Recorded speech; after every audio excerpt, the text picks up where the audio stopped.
It's sustained. It's now time for business, and government has been criticized for failing to put in place measures to forestall the impact of falling crude oil prices on the world market. Finance Minister Seth Tepe has hinted he may go back to Parliament for a review of the 2016 budget, considering the shortfall that has been occasioned by the fall in commodity world prices. But Executive Secretary of the Chamber of Petroleum Consumers, Duncan Amwa, says governments should have known better.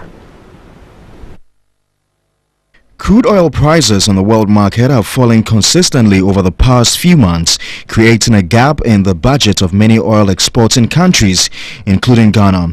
The fall in the price of oil has arisen mainly due to oversupply. The production of shale oil in America has significantly increased, thereby pushing imports from Nigeria and Algeria to other Asian markets. Most European economies are also becoming weak and have resorted to the use of energy-efficient vehicles. Within the oil-producing countries, there appears to be a sharp division, considering that Saudi Arabia has refused to intervene to push prices up. The most recent also is a lifting of sanctions on Iran, which has pumped close to 1 billion barrels of oil onto the market. According to the Finance Minister, Seth Tepe, benchmark revenue projection of $58 in the 2016 budget was based on expert advice. The 53 we use is what the Ministry of Finance recommended. The Petroleum Revenue Management Act was 86. But you recall that because of the experience we went through, we went to Parliament to ask for an amendment so that if the minister deemed that prices would either be higher or lower than the benchmark, you can vary the budget accordingly. But the Executive Secretary of the Chamber of Petroleum Consumers, Duncan Amwa, says the minister got it all wrong. As far back as September last year, it was clear that world market prices or indexes were going to drop between 30 and as low as 19, 17 later on in the year. It is a bit difficult to now understand how the ministry could get their figures wrong to peg at 58 to now go looking for a budget review. They need to do a more holistic job so that the plus or minus 5 variance, we don't often have to miss it.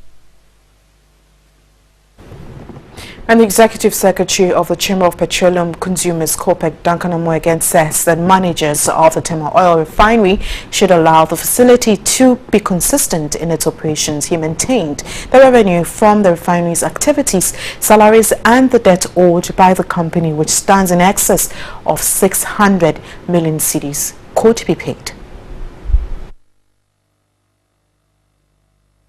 Looking at a refinery that previously was doing about 10% of Ghana's GDP overall, and then you are looking at a refinery that was making as much as 350,000 USD per each stream day, and so that is how much the refinery and the state was losing when the refinery went down and wasn't producing. The sort of stimulation it gives the economy, I'm sure you cannot downplay that fact. The refinery's problems started in 2009 due to the inability of government to inject capital into its operations. Production has started at the residual fluid catalytic cracking unit, and the crude distillation unit is expected to be in operation from February 11. In the short term, the development is not expected to impact very much on the downstream sector. They would still need to rake in a little more to pay for the over 600 million Ghana cedis debt that has been accumulated over the period. They would also need a little more to even do whatever expansion projects that need to be carried out to enhance the refinery's production capacity. So in the short term, you are not looking at pump prices getting so affected drastically as far as toll coming back on stream is concerned. According to Duncan Amwa, the resumption of operations by Tema Oil Refinery has the potential to further impact petroleum sector value chain. The toll plant is able to do some around 92, which is way higher than the national average. So as far as quality of petroleum products is concerned on the market, I can bet that the moment Toll starts releasing products from the refinery, Ghanaians are going to see a much enhanced, quality. He is of the view that the efficient management and operations of Tema Oil Refinery will move the country towards self-sufficiency in petroleum products. More business this afternoon. PricewaterhouseCoopers has opened the second time the bidding process for suitable private sector persons interested in investing in the national carrier. Deputy Minister of Transport Joyce Mukhtar says, though the bidding process in 2015 saw Qatar Airline as the most fitting, the reopening in 2016 is to further increase competitiveness. The bid paves way for both domestic and international airlines to partner government in managing the national transporter. The airlines will be selected based on their network, financial capacity and technical expertise. Qatar Airways, Delta Airlines and South African Airlines were among the airlines which put in their bids. The Deputy Minister of Transport is convinced it is the best way to rebuild the national airline and encouraged private investors to take advantage of the current expansion in the nation's aviation facilities.